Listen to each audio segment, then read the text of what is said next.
कल कोगिलू में जो घटना हुई उसी के चलते आज फिर एसडीपीआई की टीम वहां पहुंची। ये सिर्फ एक दिन की मौजूदगी नहीं है, ये मजलूमों के साथ खड़े रहने का ऐलान है। कल भी एसडीपीआई मजलूमों के साथ थी, आज भी मजलूमों के साथ है और जब तक इंसाफ नहीं मिलता तब तक मजलूमों के साथ खड़ी रहेगी। आज पीड़ित परिवारों से मुलाकात हुई, अधिवक्ताओं से बातचीत हुई और लोगों को साफ शब्दों में भरोसा दिलाया गया, आप अकेले नहीं हैं। आपके घर गिराए गए हैं लेकिन आपका हक नहीं छीना जा सकता। एसडीपीआई सिर्फ आपके साथ नहीं खड़ी है, एसडीपीआई आपके लिए लड़ेगी।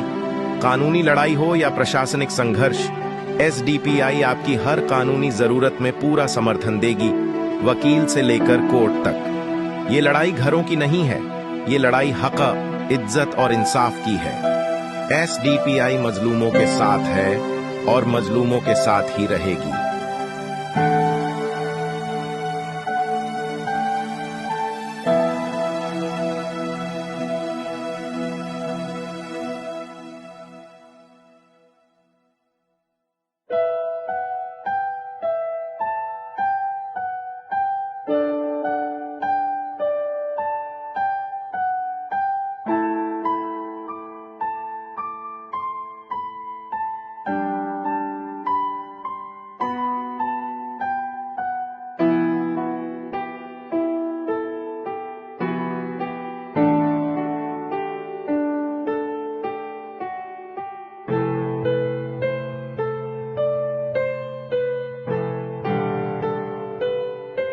ಇಲ್ಲ ಚಿಕ್ಕ ಮಕ್ಕಳನ್ನ ತಗೊಂಡ್ಬಿಟ್ಟು ಈ ಚಳಿಯಲ್ಲಿ ಹೆಂಗಿರ್ಬೋದು ಅವರು.